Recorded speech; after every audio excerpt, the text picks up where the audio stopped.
그건 어떤 차원에서 접근에 들어가야 되느냐 하면은 제가 이 기출 문제를 수록할 때 우리 교과서의 다른 별 진도대로 맞춰 놓은 거예요. 그래서 40문제씩 끊어 놓은 거기 때문에 모의고사 형태하고는 좀 다르다라는 거지. 자, 그리고 다른 과목은 좀 다를 것이 이 과목의 기출 문제는 제가 실전에 기출된 문제 글자 한 글자도 고친 바가 없어요. 그렇지? 고친 바가 없어. 그래서 경우에 따라서는 법이 개정됨에 따라 가지고 뭐 답이 없는 문제도 있어요. 그때 당시에는 답이 있었지만은, 그렇죠? 근데 왜 그렇게 그대로 수록을 했느냐 하면은 출제 유형을 우리가 점검할 필요가 있다 없다? 있다. 그래서 그대로 수록한 거예요. 그 한 가지 명심하시고, 또 한 가지는 대한민국 어느 기출 문제집보다도 제 과목 기출 문제는 해설이 뭐다? 아주 풍부하게 달려있다라는 거야. 그래서 앞에 문제풀이를 수업 듣고 난 다음에 집에 가서 복습할 때는 꼭 해설을 한 줄도 안 빼먹고 다 읽어봐야 된다. 읽어봐야 된다라는 소리다. 알겠습니까? 자, 그리고 기출 문제풀이에 미리 문제를 풀어볼 필요까지는 없어요. 제 과목은. 그렇지? 자꾸 미리 문제 답을 풀어오면은 제가 풀어가는 과정에서 자꾸 답이 눈에 들어와. 그래서 제 강의 설명이 귀에 쏙쏙 들어온다 안 들어온다? 안 들어와. 빨리빨리 다음 문제로 넘어가고 싶은 욕심만 생기지. 알겠어요? 다른 과목은 각 과목 선생님들이 시킨 대로 하시면 되고 제 과목은 그렇다 이 말이에요. 자, 1번 문제로 갑니다. 공인중개사법상 명문으로 규정된 목적을 모두 고른 것은 명문으로 가는 걸 동그라미 쳐요. 이런 단어 출제위원이 왜 썼느냐? 아까 우리가 기본서 수업할 때 이런 이야기가 있었죠. 공인중개사법의 제정 목적에 공정하고 투명한 부동산 거래 질서 확립하는 거는 있었다 그랬어요? 없다 그랬어요? 없다 그랬죠. 그거는 부동산 거래 신고 등에 관한 법률의 제정 목적이다. 이렇게 이야기했지만은 막말로 이 신청하는 수험생 입장에서 보면은 공정하고 투명한 부동산 거래 질서의 확립이라는 게 공인중개사법의 제정 목적이 아니다라고 장담우야하는 말이지. 알겠습니까? 그래서 그 이 신청을 막기 위한 수단으로 출제하면서 무슨 문으로? 명문으로라는 표현을 쓰는 거야. 그럼 어찌됐든 우리 공인중개사법 제1조의 목적 문장이 공정하고 투명한 부동산 거래 질서의 확립이라는 표현은 있다 없다? 없지 않느냐 이 말이지. 명시적인 문장으로 나와 있다 안 나와 있다? 안 나와 있지 않느냐라는 거야. 그래서 이 신청을 차단할 수 있는 거거든. 근데 이 기출 문제가 20회 때 기출된 건데 그때 당시에는 공인중개사법이 아니었어요. 공인중개사의 업무 및 부동산 거래 신고 등에 관한 거래 신고에 관한 법률 이랬단 말이지. 그래서 그때 당시에 명문으로 규정된 목적은 목적은 기업의 부동산 중개업의 건전한 지도 육성 육성 요거하고 요거하고 그다음에 그 미음에 보면은 공정하고 투명한 부동산 거래 질서의 확립 이런 게 제정 목적이야. 근데 우리 해설을 잠시 봅시다. 법의 변화 과정을 한번 보자 이 말이야. 해설 딱 보면은 자, 21페이지에 해설이 나와 있는데 20페이지에 해설이 나와 있는데 그 1번에 정답이 옆에 이상한 글씨체로 돼 있죠. 법의 제정 목적에 대한 변화 과정에가 관료안의 현행법에 따르면 정답이 있다 없다? 없다라는 게 현행 공인중개사법에 따르면 정답이 없어. 근데 동그라미 1번 한 읽어볼게요. 이 법은 부동산 중개업을 건전하게 지도 육성하고 부동산 중개 업무를 적절히 규율함으로써 중개업자의 공신력을 높이고 공정한 부동산 거래 질서를 확립하여 국민의 재산권 보호에 기함을 목적으로 한다. 이게 부동산 중개업법 83년도에 처음 만들 때 제정 목적은 이랬어. 그런데 2005년도에 실거래가 신고 제도가 도입되면서 법 이름이 바뀌었다 그랬죠. 공인중개사의 업무 및 부동산 거래 신고에 관한 법률을 바뀌었는데 바뀌면서 제정 목적도 요리 바뀌었어. 부동산 중개업을 건전하게 지도 육성하고 공정하고 투명한 부동산 거래 질서를 확립함으로써 국민 경제에 이바지함을 목적으로 한다.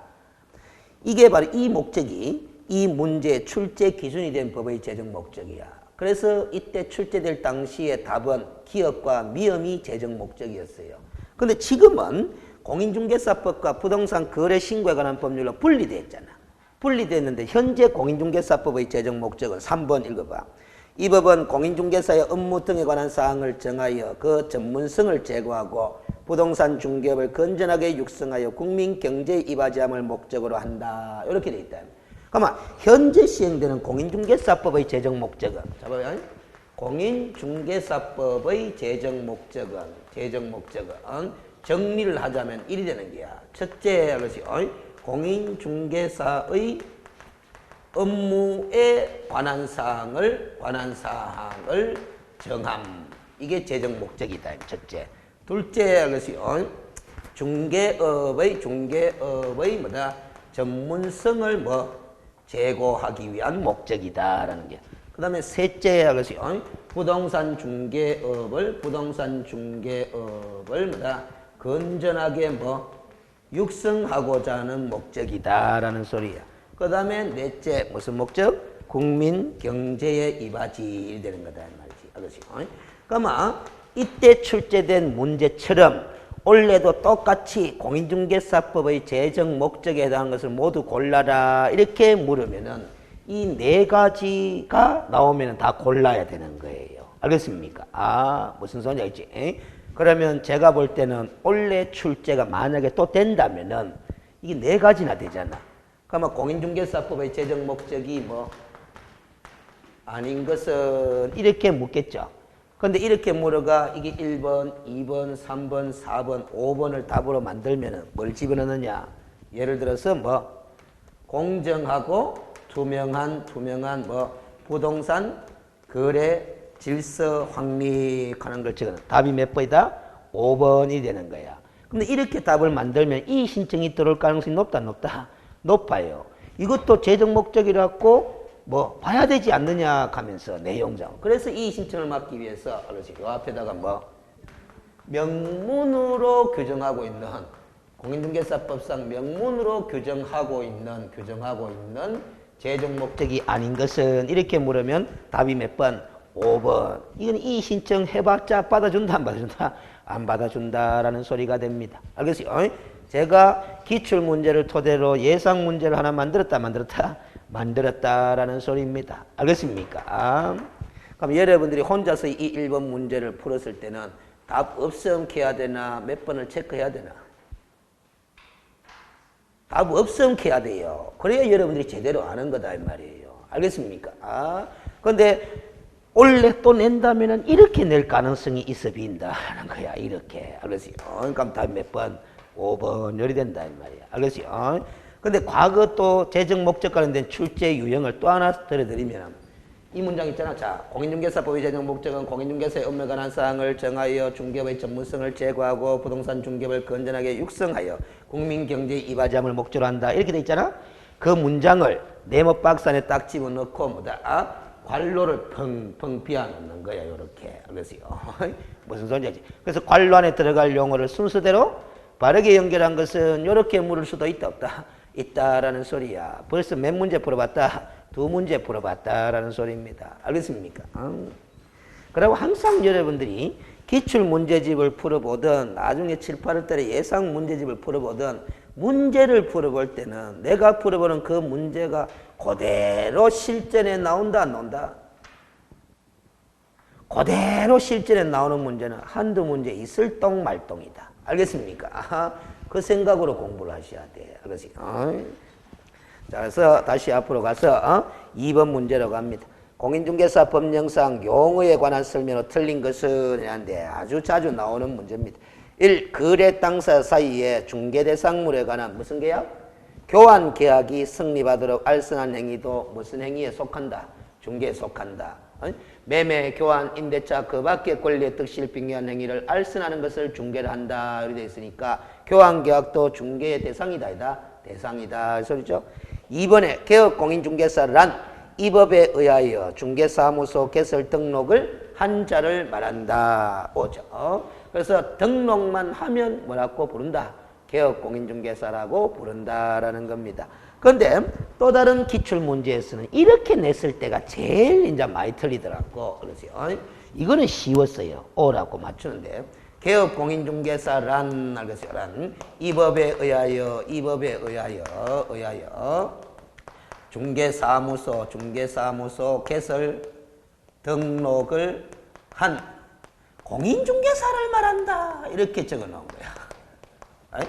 말한다. 그래서 여기 딱 들어가 붙는 거야. O다 X다. 개업공인중개사란 이 법에 의하여 중개사무소 개설 등록을 한 공인중개사를 말한다. 그러면 O다 X다. X다라는 겁니다. 이렇게 정의를 내려놔 버리면은 법인인 개업공인중개사는 개업공인중개사도 아니다. 아니다. 부칙 제6조 2항에 따른 개업공인중개사도 개업공인중개사도 아니다. 아니다. 이런 정의가 돼버리거든. 여기 붙어보는 바람에. 알겠습니까? 근데 이렇게 출제할 때 수험생들이 많이 틀리더라라는 겁니다. 알겠습니까? 요거는 요렇게 받아들이면 돼요. 여러분들 머릿속에 지금 어떻게 작동이 되고 있느냐 하면 어찌됐든 개설 등록한 공인중개사도 개업공인중개사 맞지 않느냐라는 거야. 그렇죠? 그러면서 이것도 오다라고 주장하는 사고방식이 지금 작동되고 있는 거야. 근데 이런 건 어떻게 얘기를 하면 되냐면 이런 식으로 들어가면은 반은 맞고 뭐 반은 틀린 문장이다. 이렇게 받아들이라 이 말이지. 알겠어요? 이 문장은 요 개업공인중개사라 이렇게 되는 게 아니고 봐봐요. 공인중개사인 개업공인중개사란 이렇게 적으면 이거 오가 되는 거야. 공인중개사인 개업공인중개사란 이 법에 의하여 중개사무소 개설 등록한 공인중개사를 말한다. 이러면 오가 되는 거다 이 말이야. 알겠습니까? 근데 우리가 개업공인중개사란이라고 했을 때는 뭐다? 3명의 개업공인중개사를 다 보습할 수 있는 용어 정의가 돼야 한다, 안 된다? 돼야 된다라는 소리라. 알겠습니까? 요걸 쓰니까 많이 틀리더라고 수험생들이. 알겠습니까? 제가 이런 이야기 또 했죠. 우리 기출문제에서 수험생들이 응답한 비율을 다 데이터를 갖고 있다 그랬잖아. 1번 지문에 답을 처리한 수험생 몇 프로, 2번 지문에 답을 처리한 수험생 몇 프로, 응답률에 대해서 데이터가 다 나와 있다. 그러니까 이런 표현으로 내니까 수험생들이 많이 틀리고 이런 표현으로 내니까 수험생들이 잘 맞추더라 하는 그런 데이터가 다 나와 있다 이 말이에요. 알겠습니까? 그 데이터를 보고 출제위원들이 난이도 조절한다 이렇게 보시면 돼. 알겠습니까? 2번은 전혀 군더더기가 없는 용어정의죠. 그래서 3번 중개보조원이란 공인중개사가 아닌 자로서 여기까지는 잘 출발을 했는데 중개업을 하는 자를 말한다 해놨는데 중개보조는 중개업을 하는 자가 아니죠. 알겠어요? 그럼 무슨 일을 하는 자입니까? 공인중개사가 아닌 자로 개업공인중개사에게 소속되어가 현지 안내 일반 서무 등 중개 업무와 관련한 단순한 업무를 보조하는 자를 뭐라고 그런다? 중개보조원이라 한다. 그 중개업을 하는 자가 틀려버린 거죠. 알겠어요? 4번 소속공인중개사에는 개업공인중개사인 법인의 사원 또는 임원으로서 공인중개사인 자가 포함이다, 제외다? 포함이다라는 거죠. 그래서 요 관점 때문에 우리가 법인인 개업공인중개사의 경우에는 사원 또는 임원에 해당하는 소속공인중개사, 사원 또는 임원이 아닌 소속공인중개사로 소속공인중개사의 신분을 구별할 필요가 있다, 없다? 있다라는 소리라. 알겠습니까? 그래서 법인인 개업공인중개사의 사원 또는 임원으로서 공인중개사인 자도 소속공인중개사의 범위에 포함된다라는 거잖아. 5번 공인중개사란 이 법에 의한 공인중개사 자격을 취득한 자를 말한다라는 거죠. 그래서 자격만 취득하면 뭐라고 부른다? 공인중개사라고 한다. 그것도 어느 법에 의해서? 이 법에 의해서. 그래서 외국법에 의해서 공인중개사 관련 자격을 취득한 자는 공인중개사다 아니다? 아니다 하는 것도 기출된 바가 있어요. 알겠습니까? 그래서 이 기출 문제집에 이때까지 기출된 문제 100%가 다 수록되어 있다고 보지는 마시라라는 거라. 알겠습니까? 그 다음 3번 문제라고 합니다. 용어와 관련된 설명으로 옳은 것을 모두 고른 것은 이라는데 1, 2, 3, 4, 5 서술형으로 내다가 그냥 박스형으로 바꿔놨을 뿐이라. 그래서 기억 봅니다.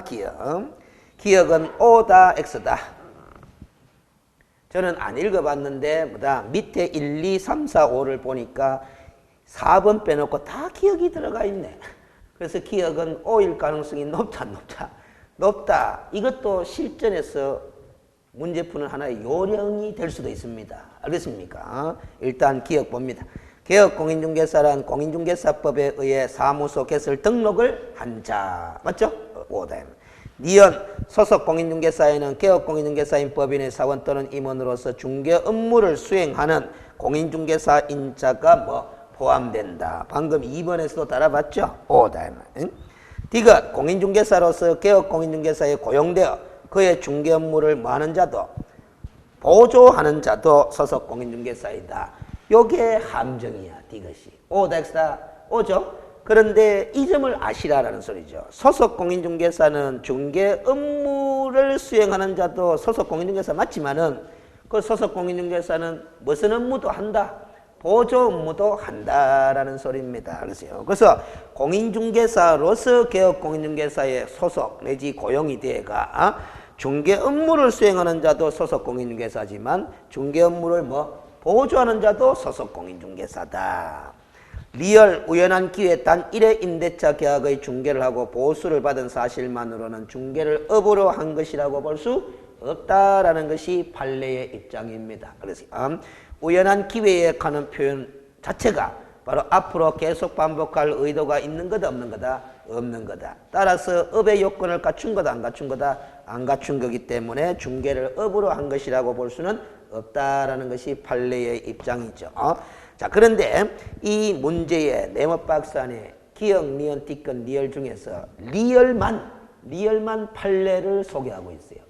어찌됐든 하나가 판례를 소개하고 있어도 문제가 봐봐요. 물음표 옆에 뭐라고 있다?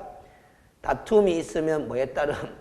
판례에 따름. 그래서 여러분들이 실전에 들어가서 문제를 풀 때 물음표 옆에 다툼이 있는 때는 판례에 따름, 판례에 의함 이런 표현이 있으면 지문 5개나 박스 안에 지문 중에 판례가 꼭 들어가 있다 안 들어가 있다? 들어가 있기 때문에 그런 거야. 알겠습니까? 들어가 있기 때문에. 그래서 이 과목 시험 문제에서 물음표 뒤에 나오는 괄호 있잖아요.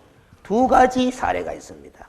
이것처럼 다툼이 있으면 판례에 따른 하는 게 나오는 문제가 있고 또 하나는 이 경우도 나와. 알겠어요? 물음표 뒤에. 다른 법률의 규정에 의해 중개업을 할 수 있는 경우는 제외함. 요 괄호가 붙는 문제도 제법 있어요. 그럼 이 괄호가 붙었다는 것은 1, 2, 3, 4, 5 지문을 판단할 때 누구는 고려하지 말아라. 이 사람은 고려하지 말아라라는 소리예요. 제외할 때네. OX 판단할 때 이 경우는 고려하지 말고 OX 판단. 이 경우가 어떤 경우예요? 다른 법률의 규정에 중개받을 수 있는 경우가 3+1. 소위 무슨 법인? 소위 특수법인이잖아. 특수법인. 농협, 산림조합, 산업단지관리기관, 자산관리공사도 중개받을 수 있는 경우 맞아 안 맞아요? 맞죠? 그 경우는 제외하고 판단해라 라는 소리야. 그걸 고려해서 판단해 보면 답이 여러 개가 티나쁘거든. 그래서 우리 이 과목의 시험 문제 물음표 뒤에 괄호가 나오는 문제는 대체로 요 문장이 붙거나 다툼이 있으면 판례에 의함. 요 둘 중에 하나입니다. 알겠습니까? 특히 요 문장 붙을 때 잘 고민해야 돼요. 알겠습니까? 자, 그 다음 됐고 그러면 3번의 답은 몇 번이에요? 5번이잖아. 옳은 것을 모두 골라라. 그런데 고르지를 말지. 알겠어요? 기억, 니은, 티끌, 니은 다 오잖아. 알겠어요?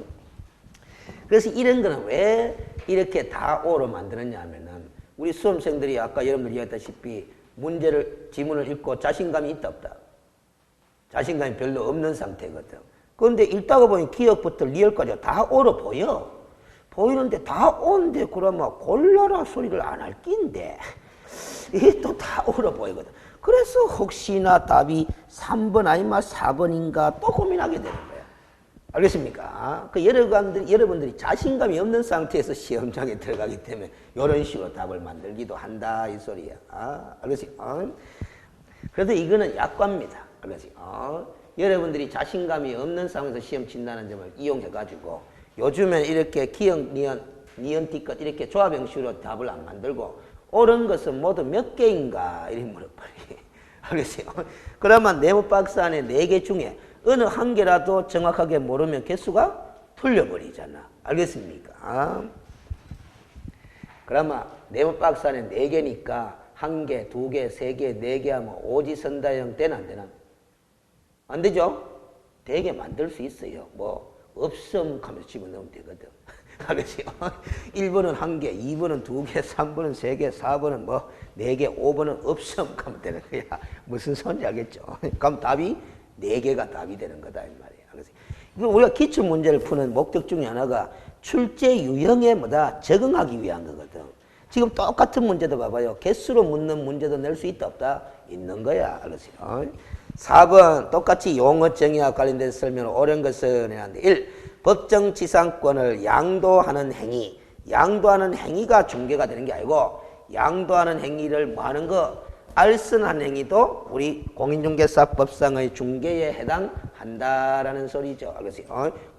오늘 교과서 공부하면서 법정지상권은 건물의 소유권에 종속된 권리가 아니라 뭐 독립된 하나의 물건으로서 성격을 지니기 때문에 건물의 소유자가 건물의 소유권과 분리해서 법정지상권만을 따로 처분하는 것도 가능하다 불가능하다? 가능하다라는 이 판례의 입장에 따르면 그 법정지상권의 양도 행위를 알선한 행위도 중개에 속한다 안 속한다? 속한다라는 소리다. 그렇어요. 근데 이게 이제 1번이 온데, 알겠어요? 온데. 이거 맞췄잖아? 맞췄는데 솔직히 이런 사람들은 공부 때 해야 됩니다. 맞차긴 맞춰도. 뭐, 법정지상권이 뭔지 모르겠다. 아니? 법정지상권이 모르겠다 하는 사람은 이 과목의 4번에 1번은 맞췄지만은 공부를 더 해야 한다, 안 한다? 더 해야 된다라는 걸 스스로 알아야 됩니다. 알겠습니까? 2번 반복 계속성이나 영업성 없이 단 1회 건물 매매 계약의 중개를 하고 보수를 받은 경우 중개를 업으로 한 것으로 볼 수 있다 없다? 없다라는 거죠. 계속성 반복성을 인정할 수 없으므로. 3번 외국의 법에 따라 자격을 취득한 자도 공인중개사법에서 정의하는 공인중개사로 본다 보지 못한다. 보지 못한다. 이 법에 의하여 공인중개사 자격을 취득한 자를 뭐라고 한다? 공인중개사라 한다. 그래서 여러분들 미국에서 변호사 자격증 따가오면은 우리나라에서는 변호사다 변호사 아니다? 변호사가 아니다라는 겁니다. 알겠습니까? 그런데 그 변호사들을 우리는 실무에서 무슨 변호사라고 주로 부를 뿐이다. 국제 변호사 이렇게 부를 뿐이다 이 말. 그렇다고 국제 변호사 자격시험이 따로 있는 거 아니다 그랬잖아. 알겠습니까? 일본에서 변호사 자격증 따가와도 국제 변호사, 미국에서 변호사 자격증 따가와도 뭐 국제 변호사 이렇게 이야기를 하는 거다. 알겠어요? 4번 소속 공인중개사는 법인인격업 공인중개사로 된 공인중개사만을 말한다 해놨습니다. 틀려버렸죠? 알겠습니까?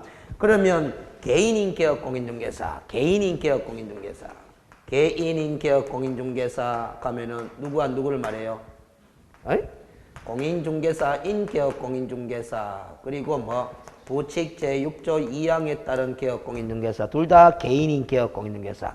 이 개인인 개업 공인중개사 사무실에 그래서 사무실에 자격증 따가 취직한 사람이 A가 있어. 이 사람도 소속 공인중개사 맞다 안 맞다? 맞다 이 말이지. 알겠습니까? 무슨 소리인지 알겠죠? 근데 이게 개인 사무실이니까 사원 또는 임원이라고 부른다 안 부른다? 안 부른다라는 소리입니다. 알겠습니까? 그러면 법인인 개업 공인중개사 사무실은 법인인 개업 공인중개사 사무실에는 사원 또는 임원에 해당하는 공인중개사도 뭐 소속 공인중개사 맞지만은 사원 또는 임원이 아닌 이 공인중개사도 뭐 소속 공인중개사입니다. 알겠어요? 요 사람은 사원 또는 임원인 소속 공인중개사. 요 사람은 사원 또는 임원이 아닌 소속 공인중개사. 이렇게 구별해야 돼. 알겠습니까? 여기서 이미 조금 더 앞서 갑시다. 이 사람하고 둘 다 뭐다? 소속 공인중개사인데 이렇게 영업하고 있는 법인인격업 공인중개사 사무실이 D가 파산 선고를 받아버렸어. 알겠어요? D가 이 소속 공인중개사가 사원 또는 임원이 아닌 소속 공인중개사가. 그러면 법인인격업 공인중개사는 무슨 정지?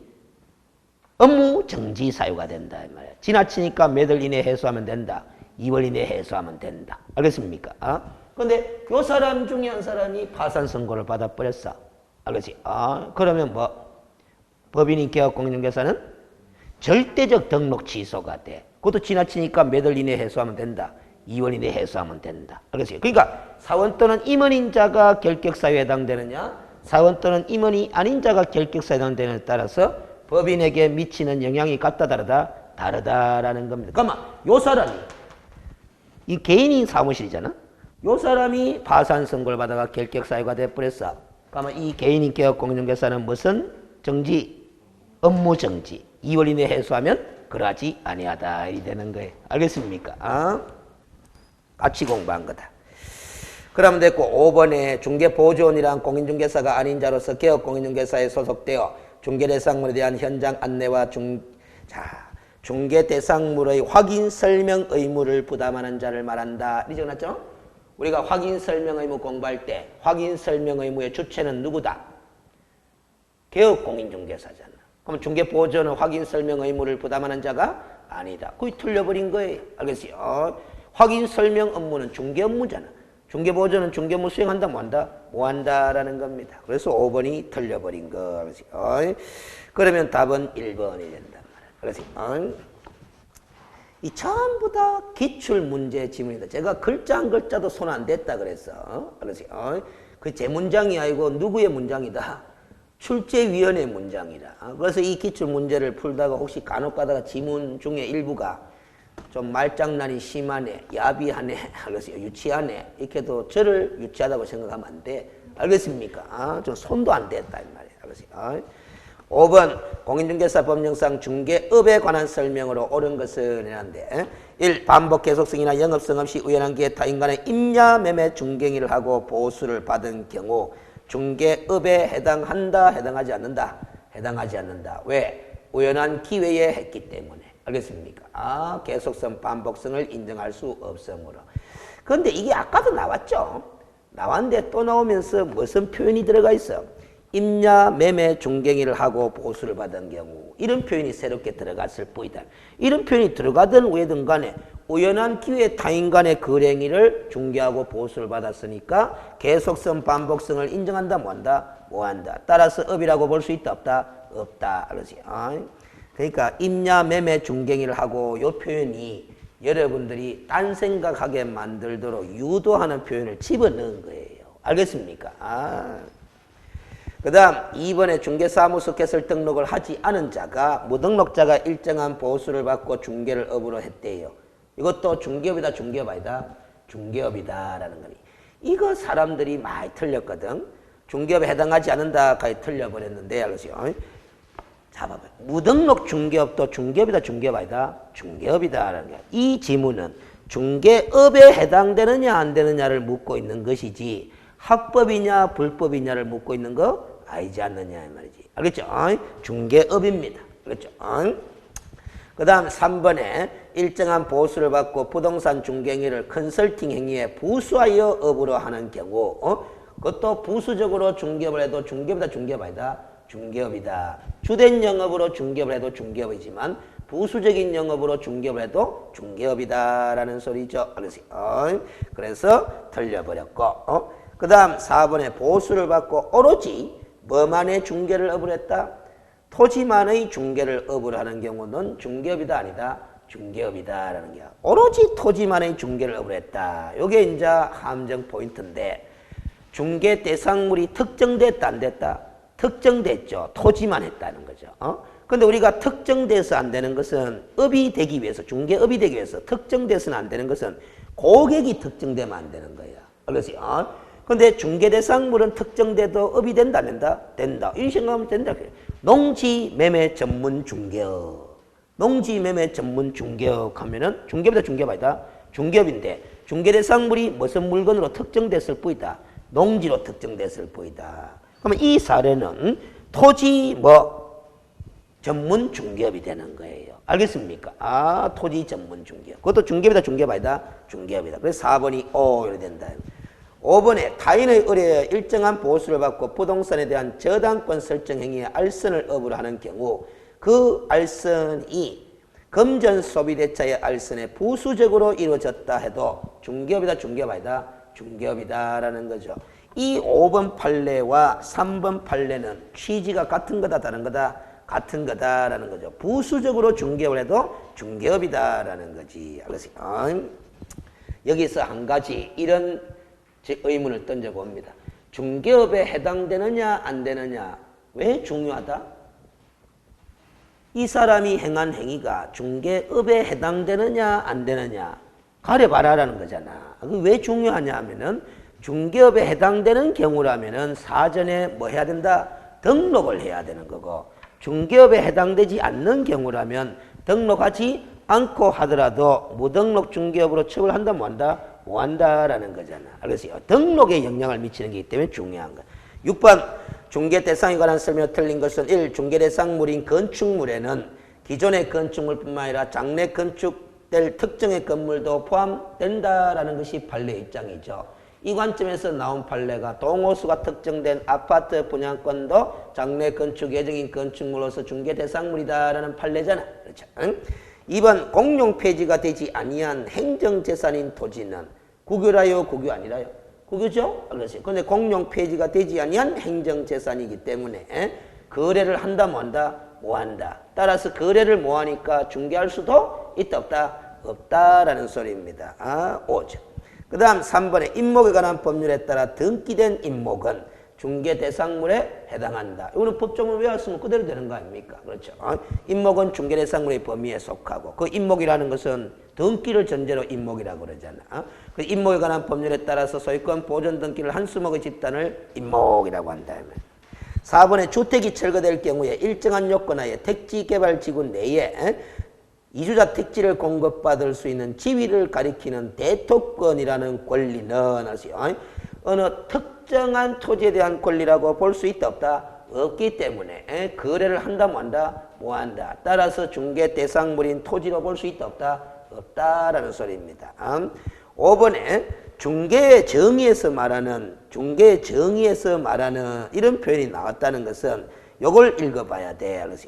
제3조 규정에 의한 중개대상물에 대하여 거래 당사자 간의 매매 교환 임대차 그 밖의 권리의 득실 병행한 행위를 알선하는 것을 말한다. 이렇게 돼 있잖아. 거기에 그 밖의 권리라는 표현이 나온다 안 나온다? 나오고 그 밖의 권리에는 저당권 등 담보물권도 포함된다라고 하는 것이 판례의 입장이다. 알겠습니까? 저당권 등 담보물권도 포함된다. 따라서 5번이 틀린 거이 된단 말이에요. 2번 지문에 공용 폐지가 되지 아니한 행정재산 하는데 우리가 이제 국유재산법에 따르면 국유재산의 종류를 몇 가지로 나눈다. 일반적으로 3가지로 나눕니다. 알겠어요? 그래서 행정재산 하는 게 있고 뭐다? 행정재산 하는 게 있고 그 다음에 일반재산 하는 게 있고 또 뭐 한 가지가 있다. 갑자기 기억이 안 나. 행정재산, 일반재산. 아이고, 해설을 봐야 되겠다. 용어 하나 기억이 안 난다. 갑자기. 알았어. 6번 해설에 나와 있는 건 모르겠다.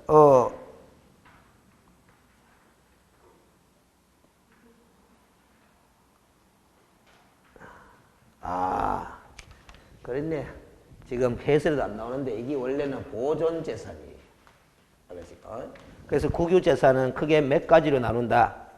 3가지로 나누는데 행정재산, 보존재산, 일반재산인데 원래 이렇게 나누던 건데 뭐다? 지금은 국유재산법이 개정이 돼가 이 보존재산도 무슨 재산으로 분류된다? 행정재산으로 분류돼요. 그래서 이 행정재산과 보존재산은 일체 매각이 가능하다 불가능하다? 불가능합니다. 따라서 중개대상물이 될 수 있다 없다? 없다라는 소리입니다. 알겠어요? 그런데 요 일반재산은 뭐다? 용도 이 행정재산이나 보존재산으로서 용도 폐지가 돼 보면은 무슨 재산으로 바뀌어버린다? 일반재산으로 바뀌어버려요. 알겠어요? 바뀌어버려요. 그러면 이 일반재산이 되면은 매각이 가능하다 불가능하다? 가능한데 그 매각의 방법은 공매처분하게 돼 있어. 따라서 그 공매처분에 중개가 개입될 여지가 있다 없다? 없다. 무슨 소리가 있죠? 그러면 결국 일반재산도 중개대상물이 된다 안 된다? 안 되거든. 그런데 이 지문을 만든 사람이 공용 폐지가 되지 아니한 행정재산이라고 요쪽을 이야기했잖아요. 절대 중개대상물이 될 수는 없어요. 그러면 일반재산은 중개대상물이 될 여지가 있느냐? 가능성이 열려 있어요. 그래서 함부로 못 내요. 원칙적으로는 일반 재산도 공매 처분하기 때문에 중개대상물이다 아니다? 아닌데 이 일반 재산 중에서 공매 처분을 하는데 유찰이 되잖아.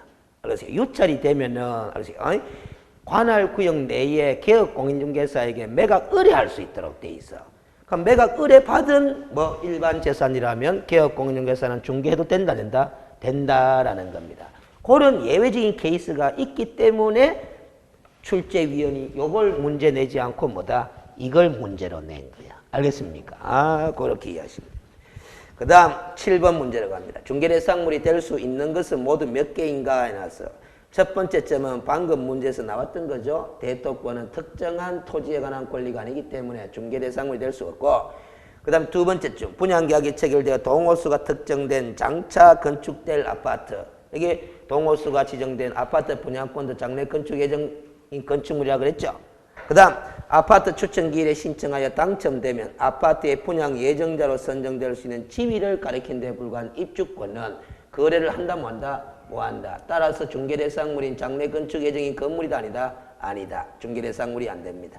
근데 이 입주권의 상태가 좀 발전을 해가지고 관리처분 계획의 인가라든가 사업 시행 인가 있죠. 사업 시행 인가를 받아서 입주자로 선정된 지위가 되면은 이 입주권은 거래가 가능해져요. 다만 아직까지 동호수 추첨 절차가 진행되지는 않았다고 하더라도 분양받는 것 자체는 보장이 된 상태의 입주권이라면 장래 건축 예정인 건물로서 중개대상물이 될 수 있다 없다? 있다. 그러나 요 입주권은 아직까지 분양받는 것 자체가 보장이 된다 안 된다? 안 됩니다. 알겠습니까? 이런 거는 거래할 수가 없는 상태의 권리야.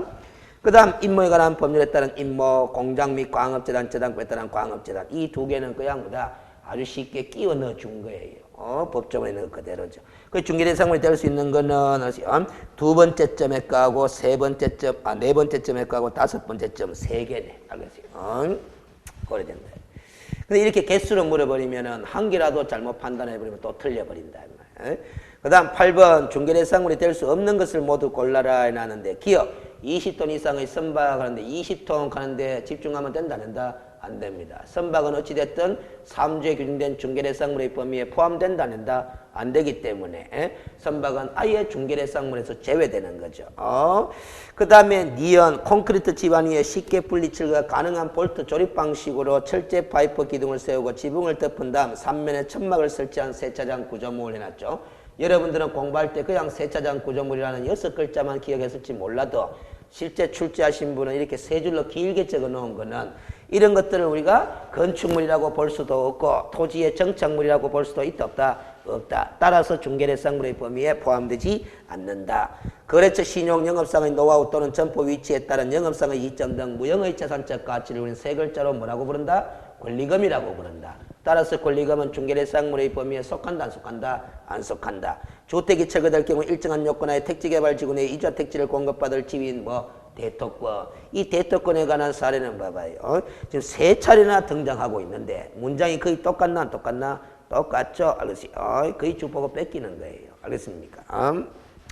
그래서 중개대상물이 될 수 없는 것을 모두 골라라 했는데 다 골라야 되네. 기억, 미연, 티건, 리얼. 알겠습니까? 답 5번이 된다.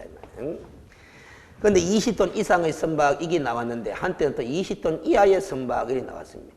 20톤 이하면 어떻고 20톤 이상이면 어떻고 선박은 아예 3조에 규정된 중개대상물의 범위에 속한다 안 속한다? 안 속한다. 그래서 우리가 공부를 할 때 이라고 그랬어요. 일단 중개대상물이 되기 위해서는 제3조에 속해야 된다 이 말이지. 알겠어요? 속해야 돼. 3조에 안 속하면 아예 중개대상물이 아니다라는 소리입니다. 자동차, 항공기, 선박 이런 거는 3조에 속한다 안 속한다? 안 속한다. 그럼 두 번째 알겠어요? 3조에 속하면서 뭐가 가능해야 된다? 거래가 가능해야 된다 이 말이에요. 거래가 가능하면은 중개대상물이 되는 거라. 알겠습니까? 무슨 소리인지 알지? 그럼 아까 대토권 같은 경우는 3조에 속할 수는 있어요. 왜? 토지에 관한 권리니까. 알겠습니까? 그러나 거래를 한다 뭐 한다? 뭐 한다. 따라서 중개대상이다 아니다? 아니다. 이렇게 판단하시는 거예요. 알겠습니까? 그 다음 9번 문제 봅니다. 중개대상물이 아닌 것은 중개대상물에 관해서 시험 문제가 매회 한 문제 나오다 보니까 많아요. 아닌 것은 1. 신축 중인 건물로서 기둥과 지붕 그리고 주벽이 이루어진 미등기 상태의 건물에 놨어. 알았어요. 그런데 아직까지 미등기 상태다 뿐이지 기둥과 지붕 그리고 주벽이 갖춰졌다 안 갖춰졌다? 갖춰졌다. 그러면 건축법상 건축물로 볼 수 있다 없다? 있다. 따라서 중개대상물에 속한다 안 속한다? 속한다. 그 미등기 건축물도 중개가 가능하다 불가능하다? 가능하다라는 소리잖아. 2번에 거래처 신용 영업상 노 등 무형의 재산적 가치 아까 권리금이고 답이죠. 토지에 부착된 수목의 집단으로서 소유권 보존 등기를 한 것 두 글자로 뭐라 하노? 임목이죠. 중개대상물 맞지? 참 봐봐. 출제위원들이 출제할 때 어떤 생각을 가졌는지 알 수 있는 보이죠. 여러분들은 뭐라고 외웠다?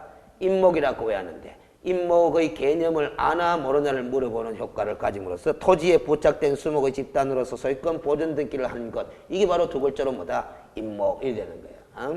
임목은 왜 하는데 임목이 뭔지 개념을 모르는 수험생은 또 틀리는 거야. 알겠어요? 동호수가 특정돼 분양계약이 체결된 아파트 분양권, 장래 건축 예정인 건축물로서 중개대상물이고 가압류가 됐다 하더라도 거래가 가능하다 불가능하다? 가능하다. 따라서 중개대상물이 된다라는 소리입니다. 알겠어요? 그럼 가압류가 됐으면은 이 부동산을 취득하고자 하는 어린한테는 가압류에 따른 부담을 갖다가 위험성을 고지해야 된다. 해야 된다라는 소리죠. 알겠습니까?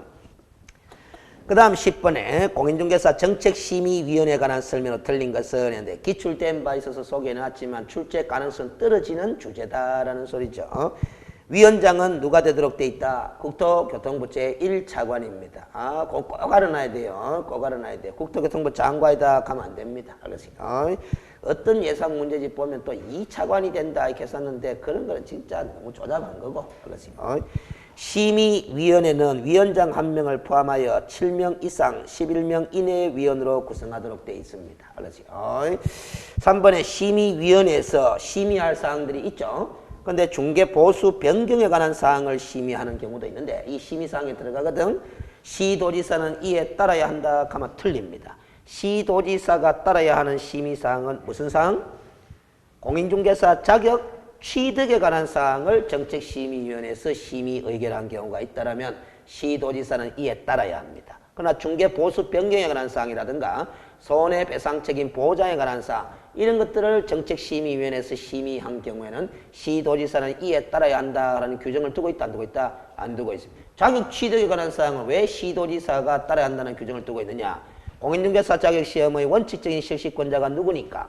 시도지사니까. 그래서 중앙에 설치되어 있는 국토교통부에 설치되어 있는 정책심의위원회에서 원래 시험은 뭐다 이렇게 쳐라 저렇게 쳐라 심의 의결한 사항이 있으면 각 시도지사인 실시권자는 따라야 한다 따라야 한다? 따라야 되는 거다 이 말이지. 그래서 거기 틀려버렸죠. 4번과 5번은 읽고만 지나가면 돼요. 그래서 이런 걸 답으로 만들지는 않습니다. 끼워 넣기로 집어넣은 거지. 심의위원회 위원이 해당 안건에 대하여 연구 용역 또는 감정을 한 경우 심의위원회 심의 의결에서 뭐 된다? 제척된다. 공평한 공정한 심의를 할 수 있다 없다? 없다라는 측면에서 제척 사유로 규정을 해놨습니다. 위원장이 부득이한 사유로 직무를 수행할 수 없을 때는 위원장이 미리 지명한 위원이 그 직무를 대행하도록 돼 있다. 위원장이 미리 지명한 위원이 그 직무를 대행하도록 이런 것들은 답으로 만든다 안 만든다? 안 만드니까 신경 쓸 필요가 없어. 기출됐다 하더라도. 그렇지. 11번 용어와 관련된 설명을 옳은 것은 또 봅니다. 1. 공인중개사에는 외국법에 따라 공인중개사 자격을 취득한 자도 포함된다. 틀려버렸죠? 그렇지. 아까 나왔는데 또 나오잖아. 이런 식이기 때문에 한번 기출된 거는 언젠가는 또다시 출제된다라는 측면이 있는 겁니다. 이번에 중개업은 다른 사람의 의뢰에 의하여 보수의 유무와 관계없이 중개를 업으로 행하는 것을 말한다 해놨는데 우리가 법조문에 이래 있죠. 다른 사람의 의뢰에 의하여 일정한 보수를 받고 중개를 업으로 하는 것을 중개업이라 한다 돼 있잖아. 그럼 보수의 유무와 관계없이 가만 옳은 설명 틀린 설명 이래 됩니다. 3번 개업공인중개사인 법인의 사원으로서 중개업무를 수행하는 공인중개사는 소속 공인중개사에 포함이다 포함이다? 포함이다 아니다 가이틀. 아까도 물었던 거 또 물어보잖아. 표현이 조금만 바뀌었을 뿐이지. 4번 중개보조는 개업공인중개사에 소속된 공인중개사로서 가면 되나 안 되나? 안 되죠. 공인중개사가 아닌 자로서 이래야 돼. 알겠습니까? 그래서 공인중개사 자격을 취득하는 순간 중개보조는 될 수 있다 없다? 없다 그랬습니다. 공인중개사가 아닌 자로서 개업공인중개사에 소속된 자입니다. 5번에 개업공인중개사 행위가 손해배상 책임을 발생시킬 수 있는 중갱이에 해당하는지는 객관적으로 보아 사회통념상 거래 알선 중개를 위한 행위라고 인정되는지에 따라 판단해야 된다 해놨습니다. 그래서 우리가 오늘도 교과서 할 때 공부했지만은 손해배상 책임의 원인이 되는 중갱이에 해당되느냐 안 되느냐 여부는 행위자인 개업공인중개사의 주관적 의사에 따라 결정할 것이 아니라 객관적으로 사회통념적 기준에 따라서 중갱이냐 아니냐 여부를 판단해야 된다라는 겁니다. 그래서 중갱이의 범위를 가급적 폭넓게 해석할 필요가 있다라는 거죠. 그래서 객관적 사회통념적 기준에 따라서 판단한다라는 겁니다. 답이 5번. 12번에 자격증 대여 등의 금지 행위에 해당하는 것을 모두 골라라 해놨습니다. 알겠어요? 그래서 기업, 다른 사람의 자격증을 양수하여 이를 사용하는 행위도 금쟁이다, 금쟁이 아니다? 금쟁이다. 기업 골라야 되고, 니은, 다른 사람에게 자기의 자격증을 양도하는 행위도 금지다, 금지 아니다? 금지다. 골라야 돼요. 다른 사람에게 자기의 자격증을 대여하는 행위도 금지다. 공인중개사가 다른 사람에게 자기의 성명을 사용하여 중개 업무를 하게 하는 행위도 금쟁이다. 그래서 자격증 양도 대여 금지 규정의 조문을 이렇게 기역, 니은, 티끌, 니을로 나누어 놨을 뿐이라요. 그래서 이 자격증 양도 대여 금지 규정에 대해서 공인중개사는 다른 사람에게 자기의 성명을 사용하여 중개 업무를 하게 하거나 자기의 공인중개사 자격증을 다른 사람에게 양도 또는 대여하여서는 아니 된다. 누구든지 다른 사람의 자격증을 양수 대여받아 사용하는 행위를 하여서도 아니 된다. 요걸 네 가지 사례로 나누어서 소개해 놓은 거다. 냈다 불법이죠. 답도 5번이 된다. 이 말이에요. 그렇지? 그 다음 별의별 형태로 문제 아이디어를 만들잖아. 알겠습니까? 근데 이런 문제는 봐봐. 12번 같은 이런 문제는 짤막한 그 조문 하나 갖고 2.5점 한 문제를 구성해 놓은 거야. 이런 게 복 터진 겁니다. 알겠습니까? 무슨 소리인지 알겠어요?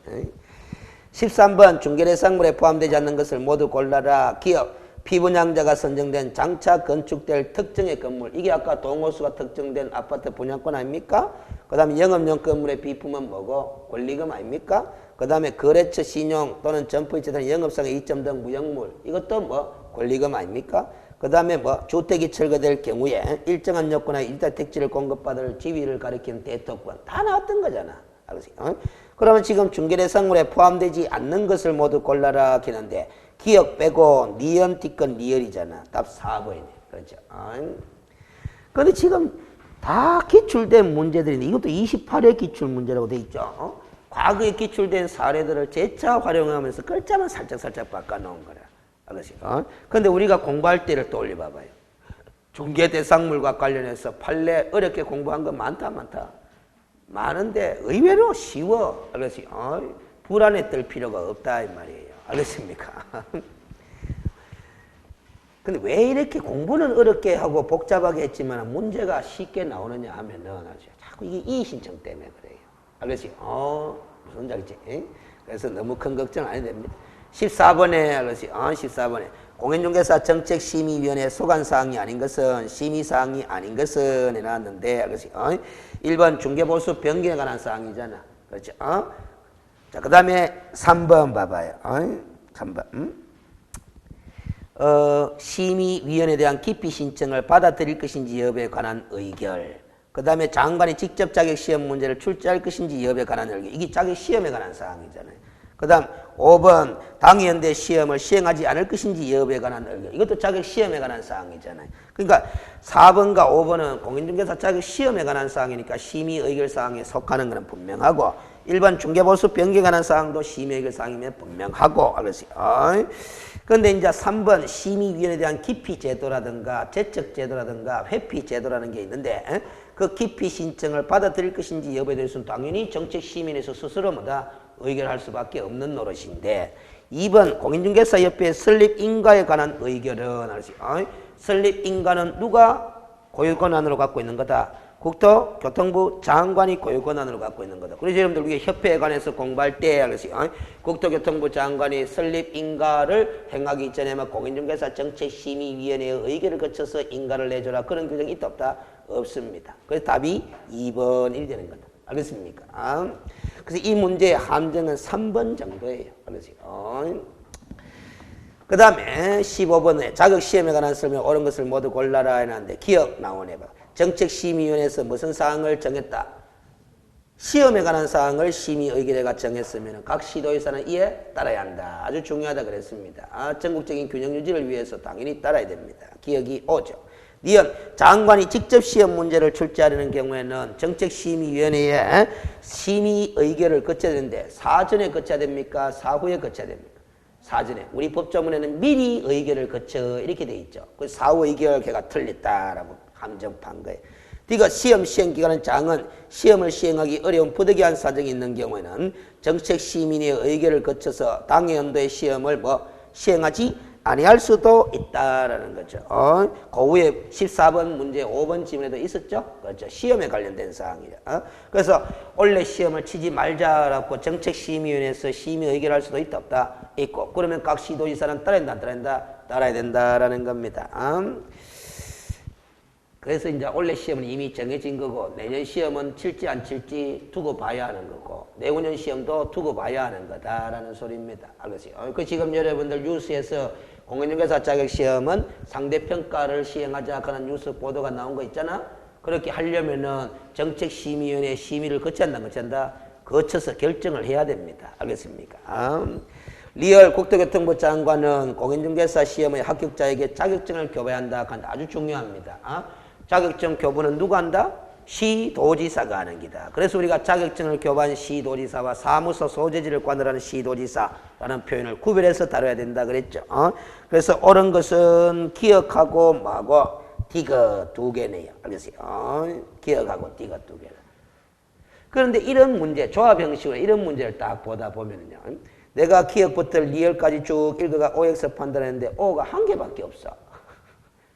한 개밖에 안 비는데 밑에 1, 2, 3, 4를 보니까 한 개짜리가 없어.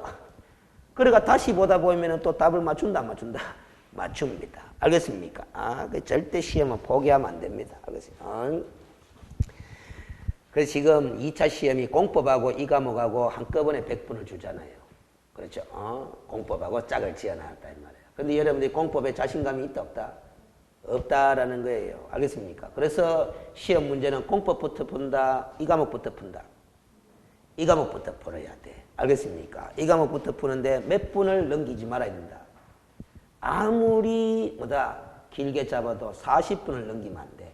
이 과목이 50분 줬잖아요. 공법 50분에 가지고 100분이지만 이 과목 몇 분? 40분을 넘기면 안 돼. 알겠어요? 40분 내에 40문제를 다 풀어야 됩니다. 알겠어요? 그럼 공법은 몇 분? 60분이잖아. 그 60분 중에 한 5분 정도는 답안지 마킹하는 시간으로 한다면 55분 걸려가 몇 문제 푸는 거다? 40문제 푸는 게거든. 그렇게 하시는 게 제일 적당한 시간 안배예요. 알겠어요? 근데 이 과목 40분 안 걸립니다. 여러분 한 30분에서 35분 하면 다 풀려요. 알겠어요? 그래서 절대 공법 과락 나온다 안 나온다? 안 나오니까 걱정하지 말고 과락 걱정해가 너무 공법에 많은 시간 투자하지 마시라 이 말이에요. 알겠습니까? 그 다음 16번 알았어요. 자격시험 및 자격제도에 관한 설명이 틀린 것은 이 자격시험은 장관이 시행하는 것이 원칙이나 예외적으로 시도인사가 시행할 수 있다는데 거꾸로 뒤집어졌죠. 그래서 X 된다 이 말이에요. 2번 이 시험 몰라도 됩니다. 제압벌이 알았어요. 끼워 넣기용이죠. 수수료 반환 비율 끼워 넣기용이다. 외우려고 딸리 들 필요 없습니다. 그 다음 3번 이 시험은 매년 1회 이상 시행해야 하지만 부당한 사정이 있는 경우는 정책심의의 의결을 미리 거쳐서 당해 연도는 시험을 시행하지 아니할 수 있다. 아까도 나왔던 거. 하여튼 당해 연도의 시험을 시행하지 않으려면은 정책심의위원회의 의결을 거쳐야 한다. 거쳐야 거쳐야 된다 하는 그 점만 알고 있으면 되고 4번도 절대 시험에 답으로 안 만듭니다. 끼워 넣기용이야. 그래서 정책심의위원회 구성 및 운영 등에 관하여 필요한 사항은 뭐로 정한다? 대통령령으로 정한다. 오는 오지만은 이런 거는 답으로 안 만드니까 무시하고 집어넣으려고 욕심 부릴 필요 없어요. 자격이 취득된 자는 자격이 취득된 후 몇 년이 경과되어야 3년이 경과되어야 공인중개사가 될 수 있다 하는 말은 응시 자격이 주어진다라는 소리야. 그래서 이 16번 문제에서는 1번, 3번, 5번을 확실히 기억하고 있으면 돼요. 그래서 2번하고 4번은 끼워 넣기용이야. 답으로 안 만듭니다. 17번 자격 및 자격증 대여 자격증 등에 관한 설명에 틀린 것을 했는데 1. 시도지사는 자격시험 합격자 결정 공고로부터 몇 월 이내에 1월 이내에 자격증을 교부합니다. 자격증 교부대장에 기재한 후에. 그래서 이 자격증 교부대장은 전자적 처리가 불가능한 특별한 사유가 없는 한 전자적 처리가 가능한 방법으로 작성 관리해야 된다 하는 규정도 있다 그랬죠. 2번 자기 휴대된 후 3년이 경과되지 아니한 자는 공인중개사가 될 수 없다. 오 됩니다. 1번이 틀렸고 2번이 옳죠. 2번은 아주 자주 활용합니다. 3번 자격증의 재교부를 신청하는 자는 재교부 신청서를 누구한테 제출한다? 자격증을 교부한 시도지사에게 제출한다. 교부한 곡이 중요한 거죠. 이건 지금 O로 만들었지만 이걸 X로 만들 때는 사무소 소재지를 관할하는 시도지사에게 제출한다. 그가 틀렸다. 이렇게 나옵니다. 4번 자격증 대여란 이게 판례죠. 다른 사람이 그 자격증을 이용하여 공인중개사를 행사하면서 공인중개사의 업무를 행하려는 것을 알면서도 그에게 자격증 자체를 빌려주는 것을 우리는 자격증 대여라. 그렇게 이야기를 하지만은 현실적으로는 자격증을 건네주는 행위는 있다 없다? 없다 그랬습니다. 그렇지? 무자격자가 실질적으로 중개 업무를 다 수행하고 공인중개사가 자신의 등록된 인장으로 날인만 해주는 이런 행위를 자격증 대여다 그렇게 이야기를 한다 그랬고 공인중개사가 다른 사람에게 자기의 성명을 사용하여 중개 업무를 하게 한 경우 이것도 자격증 양도 대여 금지의 내용이다 내용 아니다? 내용이다. 그러면 이 규정을 위반하면 자격 취소 사유죠. 그런데 자격 취소는 누가 행한다? 시도지사가 행한다. 그러면 이 시도지사 앞에 교부한 하는 말이 있나 없나? 없죠? 없으니까 O가 X가 없다라는 거는 교부한이 맞나 사무소 소재지를 관할하니 맞나 이걸 물어봤다 안 물어봤다? 안 물어봤다. 안 물어봤으니까 판단할 필요 있다 없다? 없다. 오라. 알겠습니까? 하도 수업 시간에 교부한 시도지사, 교부한 시도지사 이렇게 강조를 해놓으니까 교부한이 빠졌네 걔가 또 X 이렇게 단순하게 생각하는 사람 그건 물어보지를 않은 거예요. 만약에 여기에 사무소 소재지를 관할하는 시도지사는 자격을 취소해야 한다 이렇게 하면은 100% 오다 X다 X 일리지만 알겠습니까? 안 물어본 거예요. 안 물어본 거는 판단하지 마. 알겠어요? 그 다음 18번, 20번까지 가야 됩니다. 자격증 등에 관한 설명으로 옳은 것은 1. 공인중개사 자격증은 특정한 업무를 위해든 어떤 경우든 일시적으로든 대여한다 뭐한다? 뭐한다라는 소리입니다. 틀려버렸죠. 유치한 함정이잖아. 일시적으로니까 대여해도 별 문제 없지 않겠느냐 하면서 유도하는 거잖아요. 어떤 경우는 또 시도지사에 허가를 받아서 일시적으로 대여할 수 있다. 이래가 출제한 적도 있어요. 허가를 받든 안 받든 간에 대여는 절대적으로 금지다.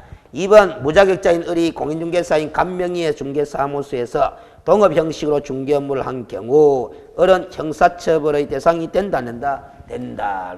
몇 년짜리로? 이 자격증을 양수 대여받아 사용한 거잖아요. 1년 이하의 징역 또는 1천만 원의 벌금형이다 이 말이지. 그런데 1년이냐 3년이냐는 물어봤다 안 물어봤다? 안 물어봤다. 그냥 형사처벌의 대상이 된다 이렇게 물어봤으니까 고맙다 이렇게 하대. 알겠습니까? 그런데 이걸 만약에 1년 이하의 징역 또는 1천만 원의 벌금형의 대상이 된다 이렇게 적어주잖아. 그러면 이의 신청하면서 연립법입니다. 그래서 출제위원이 형사처벌로만 만들어 놓은 거야. 왜냐하면은 다른 사람의 자격증을 양수 대여받아 사용만 했을 때는 1년인데 다른 사람의 자격증을 양수 대여받아가 지금 중개 업무를 수행했다 하잖아. 이 중개 업무가 업에 이를 정도라면은 무슨 중개업이 되노? 무등록 중개업이 돼가 3년으로 가야 되거든. 그래서 이 신청이 열려버린다 이 말이에요. 알겠습니까? 다 이유가 있다고. 3번에 자격증을 대여받은 자가 임대차의 중개를 의뢰한 자와 직접 거래 당사자로서 임대차 계약을 체결하는 것도 중개행위다 아니다? 중개행위가 아니다. 의뢰인과 그 직접 거래 당사자로서 임대차 계약을 체결했다라는 말은 거래 행위를 한 것이지 중개행위를 한 것은 아니지 않느냐라는 소리입니다. 그래서 4번 무자격자가 공인중개사의 업무를 수행한지 여부는 실질적으로 무자격자가 공인중개사의 명의를 사용하여 업무를 수행한지 여부에 상관없이 외관상 공인중개사가 직접 업무를 수행하는 형식을 취한지 여부에 따라 판단해야 된다 하는데 거꾸로 뒤집어 놓은 거죠. 문장이. 그래서 무자격자가 공인중개사의 업무를 수행했느냐 안 했느냐 여부를 판단할 때는 실질적으로 판단한다 형식적으로 판단한다 실질적으로 판단을 해야 돼. 알겠어요? 실질적으로 무자격자가 중개업무를 다 수행하고 형식적으로 공인중개사가 자신의 인감으로 날인하는 행위. 이게 바로 자격증 대여로 보는 거잖아. 알겠습니까? 그게 뒤집어 놓은 거예요. 5번 무자격자가 자신의 명함의 사무소 명칭을 부동산 뉴스 그리고 그 직함을 대표라고 기재하여 사용하였더라도 이를 공인중개사와 유사한 명칭을 사용한 것이라고 볼 수 없다가 아니고 뭐 유사 명칭 사용에 해당한다라는 소리입니다. 알겠어요? 그래서 옳은 것은 답이 몇 번? 2번 이렇게 된다 이 말이지. 알겠어요? 근데 지금 3번, 4번, 5번이 다 판례 입장으로서 물어본 겁니다. 3번, 4번, 5번이. 그리고 이 4번 판례는 상당히 자주 나오는 판례라요. 그래서 무자격자가 중개사의 업무를 수행했느냐 안 했느냐 여부는 이렇게 표현해놨지만 이게 바로 자격증을 대여했나 안 했나를 판단하는 기준이 되는 거거든. 자격증 대여냐 아니냐를 판단할 때는 이게 제일 먼저 판단돼야 돼요. 무자격자가 뭐다? 무자격자가 중개 업무를 실질적으로 수행했나 안 했나 이게 판단의 기준이 되는 거다 이 말이야. 무슨 소리야? 무자격자는 중개 업무 수행하나 뭐하나? 뭐 하는데 지가 실질적으로 중개 업무를 다 수행해놓고 서류상으로 형식적으로 보니까 누가 업무를 수행한 것처럼 만들어놨다. 공인중개사가 업무를 수행한 것처럼 만들어놨다. 이게 바로 뭐다? 증의 대여를 판단하는 기준이 되거든. 알겠어요? 그 다음 19번 공인중개사 자격증, 중개사무소 등록증 한꺼번에 여러 가지를 물어보겠다라는 겁니다. 틀린 것은 자격증 대여 행위는 유상이든 무상이든 불문하고 불법이다라는 거죠. 허용되지 않는다. 자격증을 취득하지 않은 자가 자신의 명함에 부동산 뉴스 대표라는 명칭을 기재하여 사용한 것은 공인중개사와 유사한 명칭을 사용한 것으로 봐야 된다. 유사 명칭을 사용했나 안 했나의 판단 기준은 이게 판단 기준이잖아. 그 명칭을 사용하는 자가 일반인의 입장에서 봤을 때 뭐다? 공인중개사로 오인케 할 위험성이 높은 명칭이라면 다 무슨 명칭으로 봐야 된다? 유사 명칭으로 봐야 된다라는 거죠. 3번 공인중개사가 자기 명의로 개설 등록을 마친 후 무자격자에게 중개사무소 경영에 관여하게 하고 이익을 분배하였더라도 그 무자격자에게 부동산 거래 중개행위를 하도록 한 것이 아니라면 그러면 무자격자가 중개 업무를 수행한 적은 있다 없다? 없다라는 거잖아. 이런 정도라면은 등록증 대여 행위라고 볼 수 있다 없다? 없다라는 겁니다. 자격증 대여든 등록증 대여든 판단의 기준은 다 똑같아. 알겠습니까? 그래서 제가 실무적으로는 이 사람은 자격증 대여냐 등록증 대여냐 구별하기 어렵다 그랬잖아. 뭐 공인중개사, 인개업 공인중개사 있잖아. 이 사람은 무슨 증과 무슨 증을 다 갖고 있다. 자격증도 있고 뭐 등록증도 갖고 있어. 그럼 이 사람이 증을 대여했다 하면 무슨 증 대여라? 모르겠다라는 소리입니다. 자격증 대여로 볼 수도 있고 뭐 등록증 대여로 볼 수 있다라는 겁니다. 그래서 판결문을 봐도 이런 표현이 나와. 이 사람의 경우는 판결문이 나냐면은 자격증 내지 등록증의 대여에 해당한다고 볼 수 있다 이렇게 나오는 거야. 자격증 대여다, 등록증 대여다 이렇게 단정 안 짓고 판결문이 자격증 내지 등록증 대여에 해당한다 이런 표현을 쓴다. 그 판사님도 뭐다? 이게 자격증 대여인지 등록증 대여인지 명확하게 구별된다 안 된다? 안 된다라는 소리라요. 그럼 어느 증 대여든 간에 처벌은 똑같다 똑같다? 똑같다라는 소리죠. 근데 이왕이면 무슨 증 대여를 걸어주는 게 고맙다. 등록증 대여를 걸어주는 게 고맙죠. 왜? 자격증 대여를 걸어버리면은 아시죠? 무슨 취소가 되니까. 자격 취소가 되니까. 등록증 대여를 걸면 등록만 취소되지 자격은 취소 안 되지 않느냐라는 소리라요. 알겠습니까? 근데 등록증 대여를 걸어줘가 고맙다 했거든. 그래가 재판받았거든. 재판받았는데 벌금형이 선고되면 아무 문제가 없는데 그만 징역형이 선고됐어. 등록증 대여도 1년 이하의 징역 또는 1천만의 벌금형이니까 징역형이 선고되면 결과적으로 무슨 증도 날아간다. 자격증도 날아가게 됩니다. 알겠습니까? 그 다음 20번 요것만 쉬었다가 아니다. 4번 개업공인중개사가 등록증을 타인에게 대여한 경우에는 뭐 자격 취소 사유가 된다 했는데 등록증 대여했는데 자격 취소 사유다 아니다? 아니다. 틀려버렸죠. 알겠습니까? 등록증 대여는 등록 취소지 자격 취소가 아니야. 방금 설명했다시피. 5번 자격증이나 등록증을 타인에게 대여한 자는 전부 다 얼마다? 1년 이하의 징역 또는 1천만의 벌금형에 처하는 사유죠. 그래서 틀린 것은 몇 번? 4번이 된다 이 말이지. 알겠어요? 이거 많이 틀렸겠죠? 답이 보인다 안 보인다? 안 보인다. 1번부터 5번까지 다 옳아 보이는 거라. 알겠습니까? 그런데 4번 지문 읽을 때 등록증과 자격증을 정확하게 구별해서 봤어야 되는 거다 이 말이에요. 20번 중개사무소 개설 등록 기준에 관한 설명으로 옳은 것을 했는데 1번 농협협동조합법에 따라 중개업을 할 수 있는 지역농협협동조합도 공인중개사 법령에서 정한 개설 등록 기준을 갖춰야 한다, 갖추지 않아야 된다. 갖추지 않아야 된다. 우리 시행령 13조에 따르면 다른 법률의 규정에 의해 중개업을 할 수 있는 경우는 등록 기준을 적용한다, 안 한다? 안 한다 그랬잖아. 알겠지? 그 다음 개설 등록을 하기 위해서는 20제곱미터 이상의 사무소 면적을 확보해야 한다 했는데 틀려버렸죠? 왜 틀렸습니까? 이리 물으면 이렇게 답하면 되죠. 20제곱미터를 본 적이 없다. 그 말은 다른 말로 표현하면 우리 등록 기준에서는 사무소 확보 면적에 관해서는 규정이 있다 없다? 없다라는 소리죠. 3번 가설 건축물 대장에 기대인 건축물을 사무소로 확보한 등록 신청자에 의한 중개업 등록은 허용이 됩니까? 안 됩니까? 안 되죠. 가설 건축물 대장은 제외한다. 그렇게 돼 있다. 4번 한 명 회사는 상법상 회사 맞죠? 자본금 5천만 원 미만이더라도 개설 등록할 수 있다 하는데 한 명 회사든 합자회사든 유한회사든 유한책임회사든 주식회사든 협동조합 기본법에 따른 협동조합이든 간에 다 자본금은 얼마 이상? 5천만 원 이상이어야 됩니다. 그래서 또 틀려버렸고 변호사가 부동산 중개 업무를 하기 위해서라도 공인중개사 법령에서 요구하고 있는 등록 기준에 따라 등록을 해야 한다. 해야 한다라는 소리입니다. 알겠어요? 요게 답이다라는 소리입니다. 알겠지? 그럼 결국 1번하고 5번을 비교해 보면은 변호사는 변호사법이라는 다른 법률의 규정에 따라 중개업을 할 수 있는 경우에 포함되는 자다, 안 되는 자다? 안 되는 자다라는 게야. 안 되는 자니까 변호사도 무슨 기준 갖춰가 등록 기준 갖춰가 등록을 해야 되는 거지. 알겠습니까? 자, 지금까지 20번까지 풀었는데 알겠지? 다 맞췄어요. 한 문제라도 틀렸어요. 틀렸다고 다 맞췄지 여러분들이. 알겠어요? 근데 저하고 이렇게 같이 따라가면서 쭉 하면 답이 잘 빈다 안 빈다?